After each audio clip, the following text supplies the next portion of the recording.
நீங்கள் பார்த்து கொண்டிருப்பது உங்கள் ஜாஷுவா டிவி. சகல ஜனங்களுக்கும் நற்செய்தி.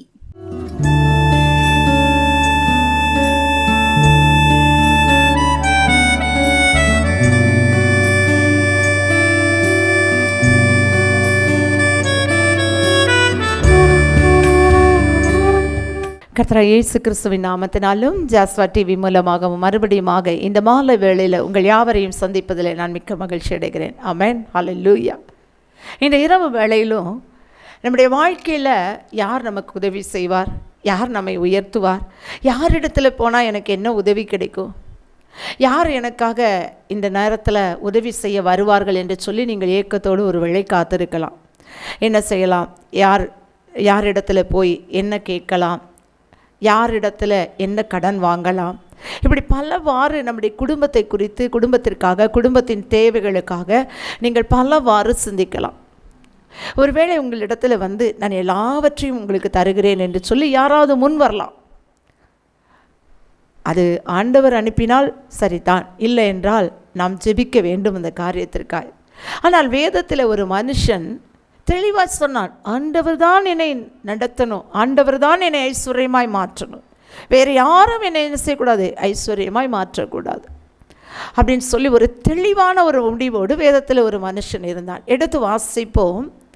ஆதியாகமம் 14ஆம் அதிகாரம் 23ஆம் வசனம்.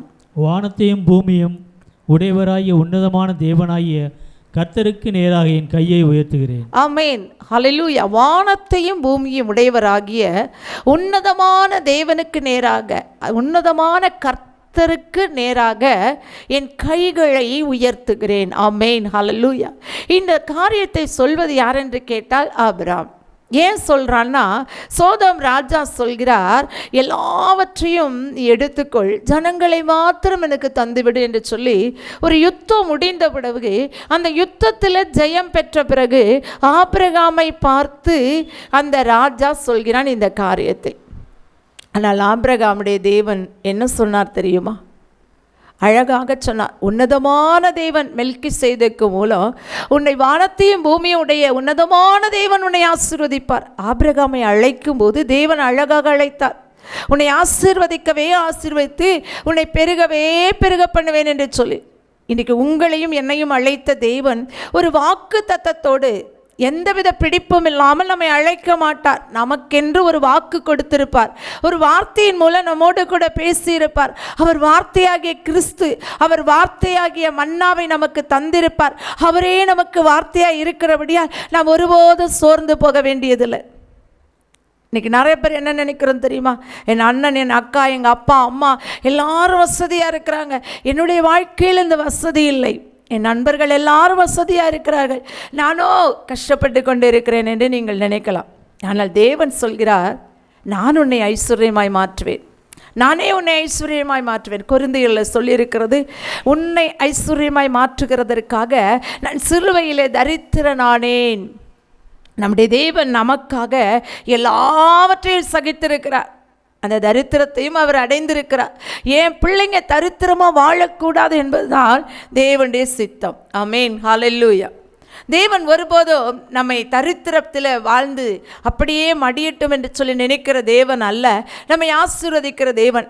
அந்த போருக்கு பின்பாக, அந்த யுத்தத்திற்கு பின்பாக அவர் ஜெயித்து வந்த உடனே சோதோம் ராஜா சொல்கிறான், என்கிட்ட இருக்கிற எல்லா பொருட்களையும் நீ எடுத்துக்கொள், ஜனங்களை கொடுத்து விடு. அப்போ ஆபிரகாம் சொல்கிறான், அதே 14ஆம் அதிகாரம் 22ஆம் வசனத்தை நான் வாசிப்போம். 14:22 அங்கே சொல்லப்பட்டிருக்கிறது, உம்முடைய பாதரட்சி. அதற்கு ஆபிராம் சோதோமின் ராஜாவை பார்த்து, ஆபிராமை ஐஸ்வர்யமாக்கினேன் என்று நீர் சொல்லாதபடிக்கு நான் ஒரு சரட்டையாகிலும் பாதரட்சியின் வாரையாகிலும் உமக்கு உண்டானவைகள் யாதொன்றையாகிலும் எடுத்துக்கொள்ளேன். ஆமென், ஹல்லேலூயா. அழகாக சொல்கிறார், நான் ஒன்றும் எடுக்க மாட்டேன், ஒரு சரட்டையாகிலோ பாதரட்சியின் வாரையாகிலோ உம்மிடத்திலிருந்து எடுக்க மாட்டேன். ஏன் தெரியுமா? மனுஷன் என்ன ஐஸ்வர்யமாக்கினேன் என்று சொல்லாதபடிக்கு. ஆமென், ஹல்லேலூயா. உங்களையும் என்னையும் அழைத்தவர் ஆண்டவராகிய இயேசு கிறிஸ்து. அவர்தான் நம்மை உயர்த்த வேண்டும், எந்த மனுஷனும் உயர்த்தக்கூடாது. இந்த மனுஷனை நம்மை உயர்த்துவதற்கு இடம் கொடுக்கக்கூடாது. என் தகப்பனுடைய சொத்து, என் குடும்பத்தின் சொத்து என்று சொல்லி அது நம்மை உயர்த்துமானால் நம்ம என்ன சொல்லுவோம்? எங்கள் அப்பா எனக்கு சேர்த்து வைத்து போனார்கள், என் கூட பிறந்தவர்கள் எனக்கு உதவி செய்தார்கள், என்னை விசாரித்தவர்கள் என்னை நடத்தினார்கள் என்று சொல்வோமே அன்றி கர்த்தர் என்னை உயர்த்தினார் என்ற வார்த்தை நமக்கு வராது. கர்த்தர் தான் என்னை ஐஸ்வர்யமாய் மாற்றினார் என்று சொல்லி நமக்கு வார்த்தை வராது. என்னுடைய வாழ்க்கையில் 2024ஆம் ஆண்டு ஜனவரி மாதத்திலே கர்த்தர் இந்த வார்த்தை என்னோடு கூட பேசினார். 14:22 படி உன்னை ஐஸ்வர்யமாக்கினேன் என்று அவர்கள் சொல்லாதபடிக்கு அங்கே இருந்து ஒரு பாதரட்சியின் வாரையாகிலும் சரடையாகிலும் நீ எடுத்துக்கொள்ளக்கூடாது. ஆமென், ஹல்லேலூயா. ஒரு வங்கியில் உட்கார்ந்து இருக்கும் பொழுது நான் ஆண்டவரை குறித்து ஜெபித்து கொண்டே சிந்தித்து கொண்டிருக்கும் பொழுது எனக்கு அந்த சத்தம், அந்த மெல்லிய சத்தம் கேட்டது. அந்த நிமிடத்தில் இருந்து நான் ஆண்டவரிடத்தில் சொன்னேன், ஆண்டவரே நான் ஒன்றும் தொடமாட்டேன், நீர் எனக்கு என்ன தர சித்தமோ அதை தர வேண்டும் என்று சொல்லி தேவனிடத்தில் ஜெபித்தேன். ஆண்டவர் கொடுத்தார், நிறைவாய் கொடுத்தார். ஆமென், ஹல்லேலூயா. ஆண்டவரை நம்பி வாழ்கிறவர்களை ஆண்டவர் வெட்கப்படுத்தவே மாட்டார். சரடு என்றார் நூல். ஒரு நூலை கூட தேவ சித்தம் இல்லாமல் நம்முடைய வாழ்க்கையில பெற்றுக்கொள்ளக்கூடாது என்பதில் நாம் தீர்மானமாய் இருக்க வேண்டும். கர்த்தர் நமக்காக யாவையும் செய்து முடித்திருக்கிறார். நமக்கென்று இனி அவர் செய்ய போவது ஒன்றும் கிடையாது. எல்லாவற்றையும் செய்து முடித்த தேவன் நம்முடைய வாழ்க்கையில நமக்கு என்ன தேவை என்று அறிந்து வைத்திருக்கிறார். நம்மை கைவிடவே மாட்டார். அவர் நல்லவர், அவர் நல்லவர். ஆமென், ஹல்லேலூயா. இந்த ஆபிரகாமை பார்த்து வானத்தையும் பூமியும் உடையவராகிய உன்னதமான கர்த்தரை நோக்கி நான் கைகளை உயர்த்துவேன் என்று சொல்ல வைத்த தேவன் ஏன் அவரை கைவிட்டாரா? விடவே இல்லை. அதே 13ஆம் அதிகாரம் 2-6 வரை உள்ள வசனங்களை நாம் பார்ப்போமானால் 15:2-6 வரை. அதற்கு ஆபிராம், கர்த்தராகிய ஆண்டவரே, அடியேனுக்கு என்ன தருவீர்? நான் பிள்ளை இல்லாமல் இருக்கிறேனே. தமஸ்கு ஊரானாகிய இந்த எலியேசர் என் வீட்டு விசாரணை கர்த்தனாய் இருக்கிறானே என்றான். பின்னும் ஆபிராம், தேவரீர் எனக்கு புத்திர சந்தானம் அருளவில்லை, இதோ என் வீட்டிலே பிறந்த பிள்ளை எனக்கு சுதந்திரவாளியாய் இருக்கிறான் என்றான்.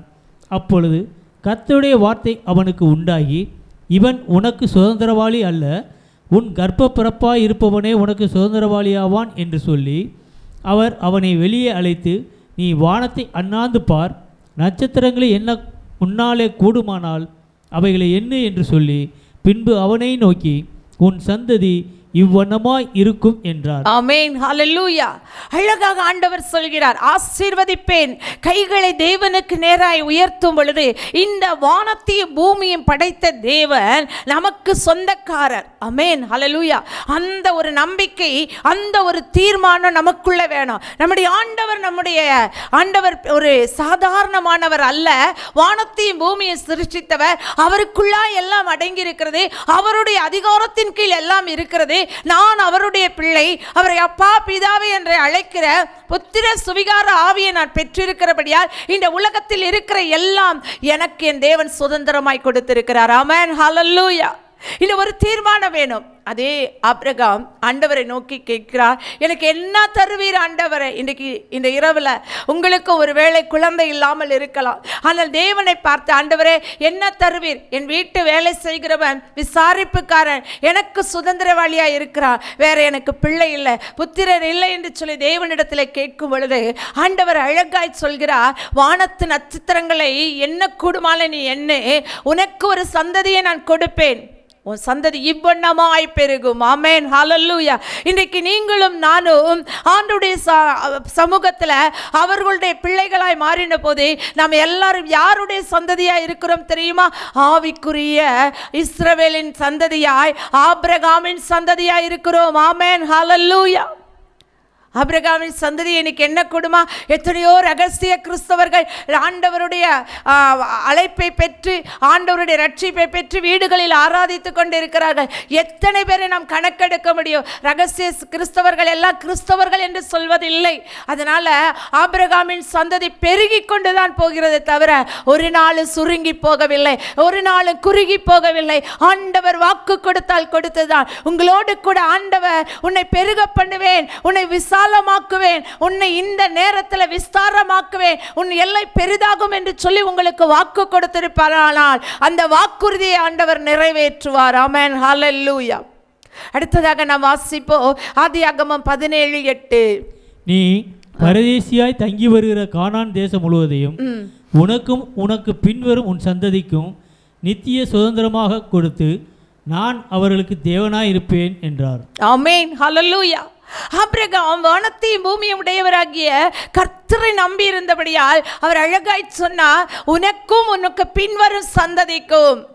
இன்னைக்கு நீங்களும் நானும் ஆண்டவரை ஏற்றுக்கொண்டு ஆண்டவருடைய பிள்ளைகளாய் வைராக்கியத்தோடு வாழ்கிறோம்.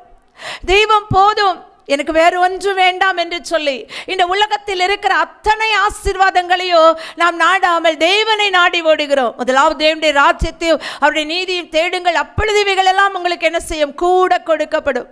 நாம தேட வேண்டியது ஆண்டவருடைய அன்பை மாத்திரம், ஆண்டவருடைய பிரசன்னத்தை மாத்திரம், தேவ சமூகத்தை மாத்திரம்.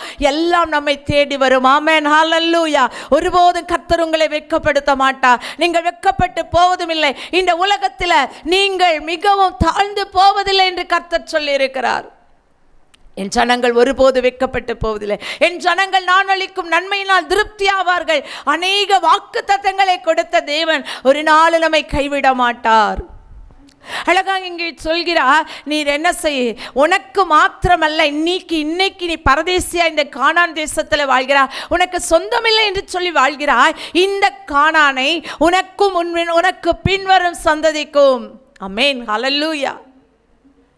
400 ஆண்டுகளுக்கு பின்பாக இஸ்ரவேல் ஜனங்கள் எல்லாரும் இந்த கானானுக்குள் பிரவேசித்து அந்த கானானை பங்கிட்டுக் கொள்வதை அன்றைக்கே ஆபிரகாமுக்கு ஒரு ஆசீர்வாதமாய் தேவன் கொடுத்தார். ஆமென், ஹல்லேலூயா. நம்முடைய தேவன் ஒரு நாளும் கைவிடுகிற தேவன் அல்ல, ஒரு நாள் நம்மை விட்டு விலகுகிற வரம் அல்ல. அடுத்ததாக நாம் வாசிப்போம் ஆதியாகமம் 13:14-17. லோத்து ஆபிராமை விட்டு பிரிந்த பின்பு கர்த்தர் ஆபிராமை நோக்கி, உன் கண்களை ஏறெடுத்து நீ இருக்கிற இடத்திலிருந்து வடக்கேயும் தெற்கேயும் கிழக்கேயும் மேற்கேயும் நோக்கி பார். போதும். இந்த சம்பவத்தை நான் வசனம் வாசித்தால் நமக்கு நேரம் போதாது இல்லையா? அந்த 14-17 வரை, ஆதியாகமம் 13:14-17 வரை நீங்கள் வேதத்தை எடுத்து பார்ப்பீர்கள். ஆனால் ஆண்டவர் அழகாய் சொல்கிறார், லோத்துடைய மந்தையும் ஆபிரகாமுடைய மந்தையும் பெருகினதுனால அந்த மந்தையின் பெருக்கம் பூமி தாங்கக்கூடாத இருந்ததுனால இவர்கள் மேய்ப்பர்களிடையே அடிக்கடி என்ன சொன்னது? வாக்குவாதம் வந்தது. இந்த வாக்குவாதத்தின் நிமித்தம் இருவரும் பிரிந்தார்கள். இந்த பிரிந்து செல்லும் பொழுது லோத்து என்ன செய்கிறார்? தன்னை நல்ல ஒரு பசுமையான இடம், கண்களுக்கு ஏதேன் தோட்டத்தை போல தோன்றின இடத்தை தெரிந்தெடுத்து அங்கே போகிறார். ஆனால் ஆபிரகாமோ தேவ சமூகத்தில் உட்கார்ந்திருந்தே தேவன் சொல்கிற இடத்துக்கு நேராய் தன்னை நடத்தினான். இந்த சூழ்நிலை தான் ஆண்டவர் சொல்கிறார், உன் வடக்கை பார், கிழக்கை பார், தெற்கை பார், மேற்கை பார், உன் கண்களை ஏறெடுத்து பார், நடந்து திரி, உனக்கு எந்த அளவுக்கு கண்களுக்கு தெரிகிறதோ அதை எல்லாம் நான் என்ன செய்வேன்? சொந்தமாய் கொடுப்பேன். ஆமென், ஹல்லேலூயா. வெறுமையாய் வந்த ஆபிரகாமை கர்த்தர் நிறைவாய் ஆசீர்வதித்தார். இன்னைக்கு நான் வெறுமையா நிற்கிறேங்க, எனக்கு இருக்க கூட ஒரு அடி இடம் இல்லை, ஒரு செங்கல் கூட என் வீட்டில் இல்லைன்னு நீங்கள் சொல்வீங்கன்னா, ஒரு செங்கல் கூட எனக்கு சொந்தமானதா இல்லைன்னு நீங்கள் சொல்வீங்கன்னா, இன்னைக்கு ஆண்டவர் உங்களை நிறைவாய் ஆசீர்வதிப்பார். ஆமென், ஹல்லேலூயா. எத்தனையோ பேர் தேவன் அழைத்து நாங்கள் எண்ணி பார்க்க முடியாத ஒரு அதிசயம், நான் கிரகிக்கவே முடியலை. என் வாழ்க்கையில் இவ்வளோ பெரிய வீட்டில் இவ்வளோ பெரிய ஆசீர்வாதத்தோடு இத்தனை கார்களோடு இத்தனை கம்பெனிகளோடு நான் வாழ்வேன் என்று நினைத்து பார்க்கவே இல்லை என்று சொல்லி எத்தனையோ பேர் சாட்சி சொல்வதை நான் கேட்டிருக்கிறேன். என் வாழ்க்கையில் அது நடக்குமா? நடக்கும். ஒன்றே ஒன்றுதான், தேவனுக்கு நேராக உங்கள் கைகளை உயர்த்துங்கள். ஆமென், ஹல்லேலூயா. நம்ம வெட்கப்பட வேண்டிய அவசியமே கிடையாது. கர்த்தருடைய சமூகத்துக்கு வரும்போது நம்முடைய கைகளை உயர்த்தி உயர்த்தி உயர்த்தி அவரை துதிக்கும் பொழுது அவர் நம்முடைய ஆசீர்வாதங்களை பெருக பண்ணுகிற தேவன். ஆமென், ஹல்லேலூயா. நம்முடைய வாழ்க்கையில் ஒருபோது அவர் கைவிட மாட்டார். அவர் நம்மை நடத்துகிற ஒரு நல்ல தேவன். அடுத்ததாக வாசிப்போம் ஆதியாகமம் 24:1. ஆபிரகாம் வயது சென்று முதிர்ந்தவனானான். கர்த்தர் ஆபிரகாமை சகல காரியங்களிலும் ஆசீர்வதித்து வந்தார். ஆமென். கர்த்தர் ஆபிரகாமை சகல காரியங்களிலும், ஐயா என் வீட்டில் இந்த பொருள் தான் இருக்குது, இந்த பொருள் இல்லை, இந்த காரியம்தான் நடந்திருக்கு, இந்த காரியம் நடக்கலைன்னு சொல்றதுக்கு இல்லை. சகல காரியங்களிலும் ஆண்டவர் ஆசீர்வதிக்கும் போது ஒரு மனிதனை எப்படி ஆசீர்வதிப்பார்னா பூரணமாய் ஆசீர்வதிப்பார். கர்த்தருடைய ஆசீர்வாதமே ஐஸ்வர்யத்தை தரும். அதனோடு அவர் என்ன செய்ய மாட்டார்? வேதனையை கூட்ட மாட்டார். அது வேதனை இல்லாத ஒரு ஆசீர்வாதம். நான் மற்றவங்க சொல்லுவாங்க, என் சொத்தை அபகரித்து கொண்டு போனா, எனக்குரிய பணத்தை எடுத்துட்டு போயிட்டா, எனக்குரிய பங்கை எடுத்துக்கிட்டு போயிட்டான் அப்படின்னு ஆபிரகாமை பார்த்து யாரும் சொல்லாதபடிக்கு கர்த்தர் அவனை சகலத்திலும் ஆசீர்வதித்தார். அவன் வயது சென்றவன் ஆன போது கர்த்தர் அவனை சகலத்திலும் ஆசீர்வதித்தார். இன்னைக்கு உங்க வாழ்க்கையில என்ன குறைவு இருந்தாலும் முழங்கால் படியிட்டு என் ஆண்டவரை நோக்கி, ஆண்டவரே என் வாழ்க்கையில இந்த குறைவு இருக்கிறது என்று சொல்லி உங்கள் கைகளை உயர்த்தி ஆண்டவருக்கு நேராய் நீங்கள் ஜெபிப்பீர்களானால், ஏனென்று சொன்னால் நம்முடைய ஆண்டவர் வானத்தையும் பூமியும் உடையவர். ஆமென், ஹல்லேலூயா. நம்முடைய ஆண்டவர் வானத்தையும் பூமியும் உடையவர். வெள்ளியும் பொன்னும் அவருடையது, பூமியும் அது நிறைவும் கர்த்தருடையது.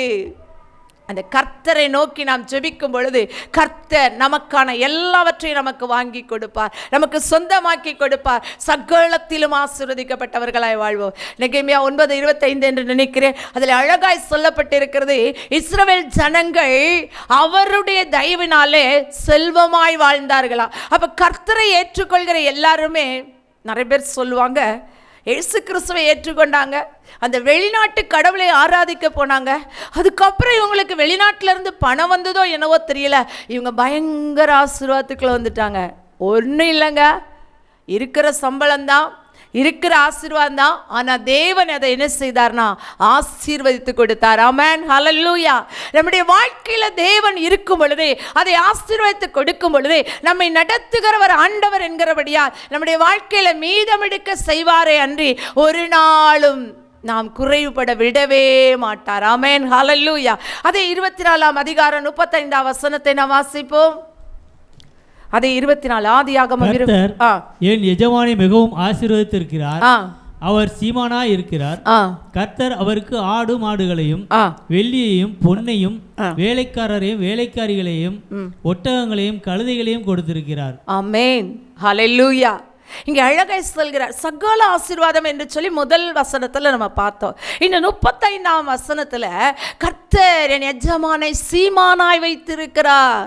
ஹல்லேலூயா. கர்த்தரை ஆராதிக்கிறவர்களை கர்த்தர் என்றைக்குமே மற்றவர்கள் பரியாசம் பண்ணுவதற்கு விடமாட்டார், உயர்த்தி மகிழ்வார். நீங்க ஆராதனை செய்ய செய்ய கர்த்தரை தொழுது கொள்ள அவர் உங்கள் வாழ்க்கையில் ஐஸ்வர்ய சம்பன்னராய் வெளிப்படுவார். ஒரு நாள் அவர் குறைபட விடமாட்டார். ஆவிக்குரிய வாழ்க்கையில நாம் எந்த அளவுக்கு ஆண்டவரோடு நாம் வாழ்கிறோமோ, பிரியமானவனே உன் ஆத்துமா வாழ்வது போல நீ எல்லாவற்றிலும் வாழ்ந்து எப்படி இருப்பாய்? சுகமாயிருப்பாய்.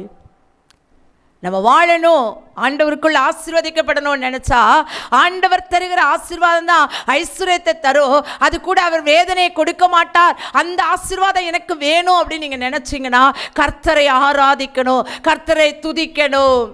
ஹல்லேலூயா, ஹல்லேலூயா. தேவன் நல்லவர், தேவன் நல்லவர். நாங்கள் எங்கள் குடும்பத்தில் தினமும் ஒரு காரியத்தை பேசுவோம். நாம் எந்த நிலைமையிலிருந்து இந்த நிலைமைக்கு வந்திருக்கிறோம், அதற்கு காரணம் என்ன? நாங்கள் 3 பேரும் எங்கள் பிள்ளையை வைத்து நாங்கள் பேசுவோம். நாங்கள் 2 பேரும் எங்கள் பிள்ளையை வைத்து பேசுவோம். என்ன பேசுவோம் தெரியுமா? இந்த அளவுக்கு உயர்வதற்கு காரணம் இயேசு மாத்திரம்தாங்க.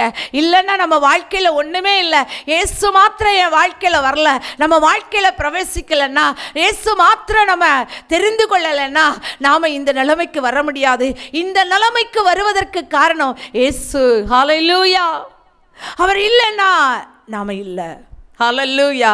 எங்க வாழ்க்கை இயேசுவின் கரத்தில் ஒப்பு கொடுத்தோ, என்றைக்கு ஒப்பு கொடுத்தோமோ அந்த நாளிலிருந்து இந்த நாள் வரை இயேசு எங்களை அழகாய் நடத்தி செல்கிறார். உங்களையும் நடத்துவார். ஆமென், ஹல்லேலூயா. யாருடைய காரியத்தை இல்லை, எந்த ஒரு நம்பிக்கை அல்ல, என் கணவருடைய குடும்பத்திலிருந்து இது வந்துவிடும், என்னுடைய குடும்பத்திலிருந்து இது வந்துவிடும், அந்த நம்பிக்கை அல்ல. இயேசு மாத்திரம்தான் எங்கள் நம்பிக்கை, இயேசு மாத்திரம்தான் எங்களுக்கு சொத்து, இயேசு மாத்திரம்தான் எங்களுக்கு ஐஸ்வர்யம் என்று சொல்லி நாங்கள் அவரை சார்ந்து கொண்டதினால் எங்கள் வாழ்க்கையில் எந்த குறைவும் இல்லாமல் எங்கள் தேவன் எங்களை நடத்தினார். அப்படிதான் ஆபிரகாம் வேண்டாம், எல்லாம் வேண்டாம், உம்மை நோக்கி மாத்திரம் என் கரத்தை ஏறெடுக்கிறேன், எந்த ராஜா கொடுக்கிற பொருளும் வேண்டாம், எந்த ஐஸ்வர்யம் எனக்கு வேண்டாம் என்று சொன்னதுனால அவனை கர்த்தர் சீமானாய் வைத்தார், வெள்ளியும் பொன்னினாலும் ஆசீர்வதித்தார். ஆமென், ஹல்லேலூயா. அதோடு மாத்திரமல்ல, அவன் வீட்டில் வேலைக்காரிகள் இருந்தார்கள். வெறுமையா வந்தாங்க, எல்லாத்தையும் விட்டுட்டு வந்தான். அவன் வீட்டில் வந்த செழிப்பை பாருங்க. அடுத்ததா நீங்க பார்த்தீங்கன்னா ஒட்டகங்களும் கழுதைகளும். இந்த ஒட்டகங்கள் கழுதைகள் எதற்கு பயன்படுத்தப்பட்டது என்று சொன்னால், அன்றைக்கு அவன் பிரயாணிப்பதற்கு அந்த ஒட்டகம் கழுதை இருந்தது. இன்றைக்கு உங்கள் வீடுகளில் பிரயாணிப்பதற்கு ஒரு சைக்கிள் கூட இல்லை என்று சொல்வீர்கள். ஆனால் கர்த்தர் உங்களை பார்த்து சொல்கிறார், நீங்கள் ஆசீர்வதிக்கப்பட்டவர்களாய் ஆசீர்வாதமானவர்களாய் இருப்பீர்கள். கலாத்தியர் 3:14 சொல்லப்பட்டிருக்கிறது, ஆபிரகாமின் ஆசீர்வாதம் கிறிஸ்து இயேசுவுக்குள்ளாய் புறஜாதிகளாகிய உங்களுக்கு வந்திருக்கிறது என்று சொல்லி, நாம் புறஜாதிகள் தான் இயேசுவை சொந்த இரட்சகராய் ஏற்றுக்கொண்டோ, இயேசு என்றால் யாரு என்று தெரியாத ஒரு சூழ்நிலையில் வந்தோ, ஆனால் இன்றைக்கு நான் இயேசு கிறிஸ்துவை ஏற்றுக்கொண்டிருக்கிறேன் என்பீர்கள். ஆனால் உங்களுடைய வாழ்க்கையில் ஆபிரகாமின் ஆசீர்வாதம் நிரந்தரமாக்கப்படும். அந்த தேவனை நோக்கி இந்த ராத்திரி வேளையில், ஒரு வேளை என் வாழ்க்கையில் இதுவரை நான் தரித்திரத்தோடு தான் வாழ்கிறேன், இதுவரை நான் கடனோடு கூட தான் வாழ்கிறேன், இதுவரை என் வாழ்க்கையில் ஒரு செழிப்பை நான் பார்க்கல அப்படின்னு நீங்கள் சொல்வீங்கன்னா, இந்த ராத்திரி வேளை உங்கள் கண்களை மூடி தேவனை நோக்கி நீங்கள் உங்கள் கைகளை உயர்த்துங்கள். கர்த்தர் உங்களை ஆசீர்வதிப்பார். எல்லாரும் தேவனை நோக்கி பார்ப்போமா? ஹல்லேலூயா, ஹல்லேலூயா. கர்த்தர் நல்லவர், கர்த்தர் நல்லவர், கர்த்தர் நல்லவர். ஆண்டவரே, வானத்தை பூமியை உடையவராகிய என் தேவனாகிய உன்னதமான என் தேவனாகிய கர்த்தரை நோக்கி ஆபிரகாம் கைகளை உயர்த்தினது போல இன்றைக்கு யாரெல்லாம் ஆண்டவரே தங்கள் கைகளை உயர்த்தி ஜெபிக்கிறார்களோ அத்தனை பேரையும் கர்த்தாவே உம்முடைய நாமத்தினாலே நீர் ஆசீர்வதிக்கும்படியா ஜெபிக்கிறோம். கிறிஸ்து இயேசுவினால ஆபிரகாமின் ஆசீர்வாதம் அத்தனையோ உம்முடைய பிள்ளைகளுக்கு வருவதாக. யார் யார் என்னென்ன வேண்டும் என்று ஜெபிக்கிறார்களோ அத்தனை ஜெபத்திற்கும் பதில் கொடுக்கிற தேவனாய் நீர் கடந்து வாரோ. வீடு இல்லாத பிள்ளைகளுக்கு வீடு கொடு, நிலமே இல்லை என்று சொல்கிற பிள்ளைகளுக்கு நிலம் கொடு, பிள்ளை இல்லை என்று சொல்கிறவர்களுக்கு பிள்ளைகளை ஆண்டவரே கர்த்தர் ஆசீர்வதித்து கொடும். ஆண்டவரே, வேலை இல்லை ஆண்டவரே, ஸ்தோத்திரம், நான் செல்வதற்கு ஒரு வாகனம் கூட இல்லை என்று சொல்கிறவர்களுக்கு இன்றைக்கு அந்த ஆசீர்வாதத்தை நீர் கட்டளையிட்டு உம்முடைய தயவினால் அவர்கள் செல்வமாய் வாழ்ந்தார்கள் என்ற வார்த்தையின்படி உம்முடைய பிள்ளைகளை ஆசீர்வதியும், பெரிய காரியங்களை செய்யும். நாங்களும் உம்முடைய நாமத்தினால ஆசீர்வதித்து ஜெபிக்கிறோம். மீட்பர் இயேசுவின் நாமத்தில் நல்ல பிதாவே, ஆமேன், ஆமேன். இந்த நாளிலும் இந்த செய்தியை கேட்ட உங்கள் யாவரையும் கர்த்தர் தாமே ஆசீர்வதிப்பாராக. ஆமேன், ஆமேன்.